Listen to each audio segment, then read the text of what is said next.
আমরা এখন প্রতাপগঞ্জ থেকে পঞ্চগড়ের তেঁতুলিয়া, তারপরে বাংলাবান্ধা জিরো পয়েন্টে এসে পৌঁছে গেছি। বাংলাবান্ধা জিরো পয়েন্টে এসে আমরা এই যে আমাদের পাশেই আপনারা দেখতে পাচ্ছেন ইন্ডিয়ার বর্ডার, এবং এখানে বাংলাদেশের বহু দর্শনার্থী আসছে এবং দেখছে। এখানকার পরিস্থিতি, সার্বিক যে পরিস্থিতি আমি দেখতে পাচ্ছি, সার্বিক পরিস্থিতি খুব স্বাভাবিক। কোনো রকম কোনো সমস্যা দেখা যাচ্ছে না এবং কোনো রকম কোনো সমস্যা নাই। উচ্ছ্বসিত দর্শক আসছে, দেখছে।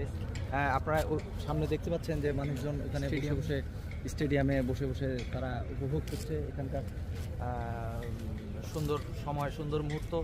সকালবেলা খুব শীত থাকলেও এখন একটু রোদের ঝলক ওঠার কারণে একটু স্বস্তির নিঃশ্বাস ফিরে আসছে। আসার সময় আমরা খুব অস্বস্তিতে ভুগছি, কারণ প্রচণ্ড কুয়াশা এবং প্রচণ্ড শীত ছিল। সেই কারণে আমাদের আসতে একটু কষ্ট হলেও আমরা শত বাধা উপেক্ষা করে আসছি। আমাদের উপর দিয়ে যে ভারত থেকে প্লেন যাচ্ছে, আপনারা প্লেনটা দেখতে পাচ্ছেন হয়তোবা।